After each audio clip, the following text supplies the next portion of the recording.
I'll admit I have very little knowledge of how Mario Kart Tour works, but based off of my brief searching, I don't think any of these emblems were actually used in that game as specific Grand Prix. I can't even find evidence that that game had Grand Prix. It seems like they had tours, but I don't know if that was the same thing. And for some reason they have emblems of characters in there, and they're named after the cities they're based off of. So I gotta ask you, why the Golden Dash? Well, all I can say is it seems like for the first wave of this DLC they wanted to choose one power-up and one item. We can talk about the power-up in the next video. In the same vein that the leaf became the emblem for one of the Retro Cups, once you start going through the process of elimination here, you run out of things to choose.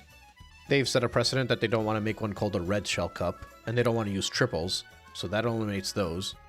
Babam, Bullet Bill, Blooper, and Boo, and the Piranha Plant, those are out of the question, those are actual enemies. If you're being a bit flexible and accepting, your choices are really the Feather, the Super Horn, the Boomerang, the Spiny, and that's about it. The Super Horn never made the cut. Maybe you could have done a Horn Cup or something, but I think that would have been a little dumb. And even if I was going to add the Super Horn, I wouldn't make it the first one in the Booster Pass. The Spiny Shell, aka Blue Shell, did make it eventually, as did the Feather and the Boomerang. I feel like the right one to start with here would have been the Feather, but I have been a proponent for the Feather for a very long time. Maybe by this point in the franchise they felt the Golden Mushroom would make a little bit more sense because it is more iconic and has actually been relevant in the past 30 years. Plus you can kind of look at the symmetry. The Mushroom Cup is the first one in the base game, so the Golden Mushroom should be the first one in the Booster Pass. So while it might initially seem like they just chose the Golden Mushroom because it was the Golden Mushroom, well, that is why, but it also makes sense based off the pool they're pulling from.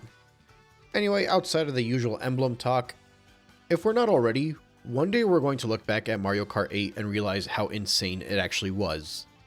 An 8th game in the franchise that's known to come out as one game per console, gets released and lasts 3 years on a console that completely flops.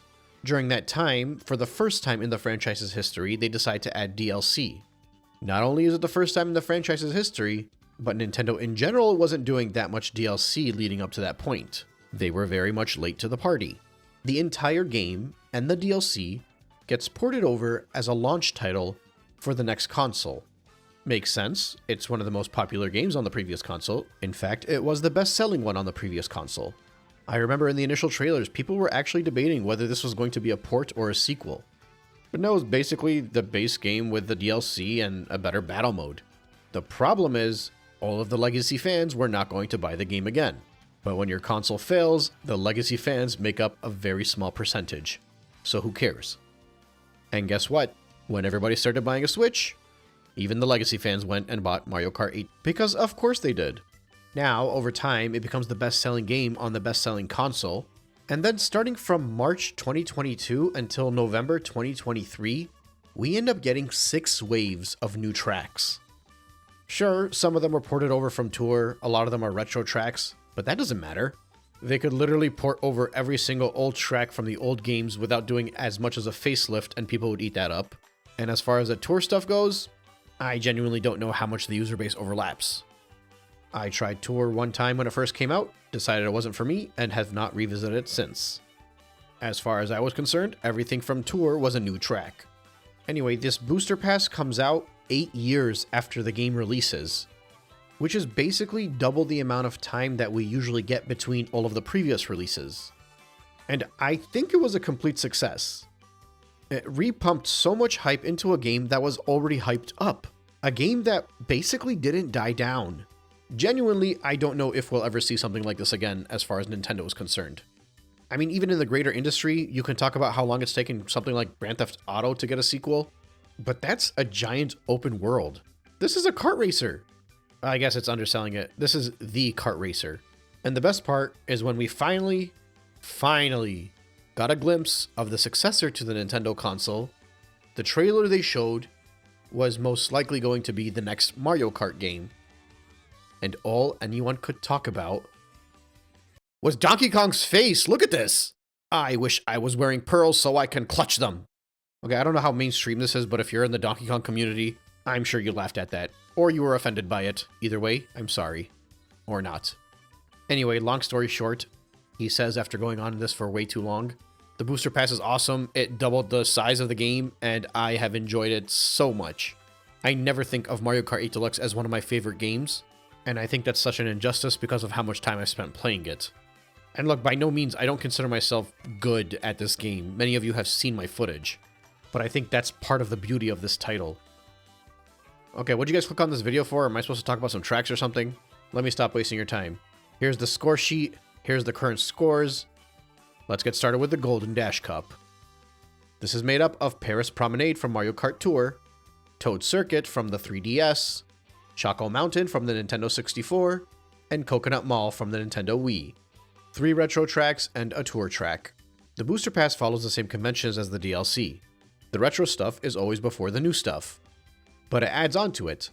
The tour track is always first, with the only exception to these rules being the Rainbow Road 3DS track being the final track in the Moon Cup, one race after the new Merry Mountain. But we'll get to that when we get to the Moon Cup. Paris Promenade has a lot of pressure on its back being the first track in the booster pass. It's a 3-lap course. The course changes which way you can go on different laps. There's a lot of roads and sidewalks and an Eiffel Tower. That was my impression of every single person I've ever seen discuss these tracks. They normally always shrug them off, but I actually don't think they're that bad. The big thing that sticks out with Paris Tour is the moment with the piranha plant, I think. And on the 3rd lap, you get to use your glider to look down at the city, and that's kind of fun. This is as 1 point as 1 point can get for me. I like it, it's fine, whatever. I'm not thrilled to play it, but I also won't roll my eyes because these tracks do offer a lot of challenge in them, and I think that's enjoyable. Even if they do take a few attempts to get used to focusing so you don't make the wrong turn. But I'd say this one is okay. Up next is Toad Circuit. Okay, so I am clearly not crazy into the Mario Kart community online. I've watched videos here and there, but I don't think I know what the meta opinions are with the more devoted fanbase. Many of you have probably noticed that by now through watching my videos and hearing my opinions and seeing my gameplay. But if there's one thing, and only one thing I had to pick that this whole experience has taught me, it's that y'all hate anything that has to do with Toad. The amount of comments I've seen where people discuss Toad and how bad his tracks are is insane. I mean, don't get me wrong, I don't think all of his tracks are good. This one is as tame as it gets for me. But why is it hated more than something like Moo Moo Farms, for example? Does the bumpy road and the cows offer that much more than floating toad balloons do? This is basically a figure 8, but it gives you one spot where you can get a shortcut. And I realize that sounds bad, but this is the first track in the whole new booster pass. They needed something simple. And I've seen simpler courses get a lot more love than this one. I mean, even on the 3DS, this was the first track in the game. It was the first race in the Mushroom Cup. What more could you ask for? Mushroom, Toad. Simple figure 8 circuit. Did it need to get returned? No. But does that make it a bad track? Well, maybe, I guess, depends who you ask. I think I appreciate this one a little bit more because it's a figure 8 and not just a simple circuit. The flying sections offer a little bit of variety. That's about all I got. I'm not trying to claim that this is a great course by any means. I won't go out of my way to play it, but I also won't groan at having to play it. Maybe it's because I like the toads in the sky. Let's move on. Nintendo 64's Chocolate Mountain is up next. I was very excited for this one to come back, but I don't think I enjoyed it nearly as much as I thought I would. Thinking back to it, I don't know if I actually enjoyed it on Nintendo 64 either, or if I just have nostalgia for it because it was on Mario Kart 64. I appreciate more for how iconic it is, rather than how the track actually plays out. I do like how complicated it is and how the map looks, especially after playing Toad Circuit prior to this one. But I'm not sure, something about this feels off. I'm pretty sure I even like the DS version over this one. The main change here is the flying section, and I think the cave didn't exist in the previous versions either. Aesthetically, I think they just changed too much where it lost a lot of that value. Now, I'm not going to dock any points because it changed too much from the original, and I do actually think it's probably more fun to play this one than the other two. But I don't know, in my mind, I feel like Choco Mountain should be a 3-point track, but for some reason, this is a 1-point track at best. I don't nearly play it as much as I thought I would. And finally, rounding things up, we have the Coconut Mall from Wii. Hey, doesn't this track look like the mall from Mario Party?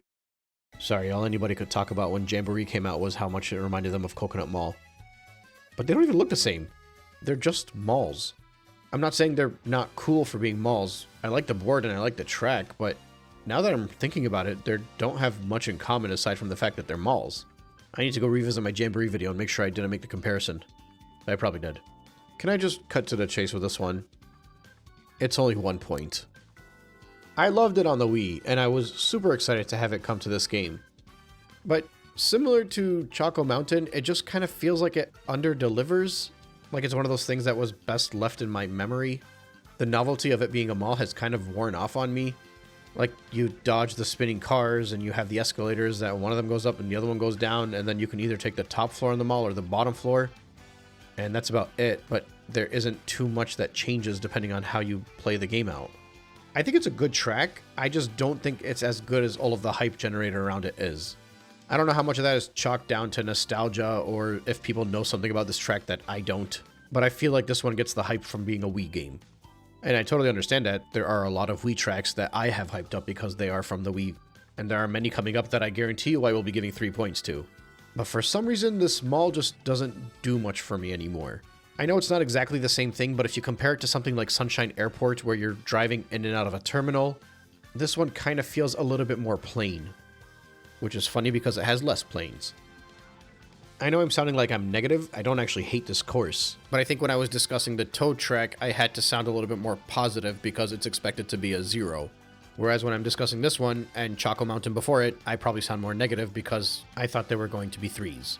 Sorry folks, I really did just give Coconut Mall and Toad Circuit the same score. Please don't stop watching my videos. If I'm not mistaken, this is the first Grand Prix where there isn't a single track that I think earned 3 points. We're 1s all across, so we're currently at 4. You can throw the difficulty curve point out the window because Toad Circuit is the second track, and that should be the first track of the game, let alone of that Grand Prix. Admittedly, if by the end of all of this I discovered that every single one of the Booster Passes courses have suffered because the Tour one comes first, then maybe if we need a tiebreaker because one of these does really well, but the Tour track being first is the only thing that brings it down, I might reassess. But for now, to remain consistent through the next 12 videos, I'll keep grading it the same way I was grading the previous ones. Thankfully, the diversity in the visuals and the map layouts save this one from being the absolute worst. A city track, a circuit track, a mountain, and a mall are pretty diverse. But yeah, the Golden Dash Cup, the first cup in the Booster Pass, gets 1 point for Prairies Promenade, 1 point for Toad Circuit, 1 point for Choco Mountain, 1 point for Coconut Mall, and 3 points for the diversity, and 0 points for the difficulty curve. We're at 7, tied for last place. Let's hope the Lucky Cat Cup fares better.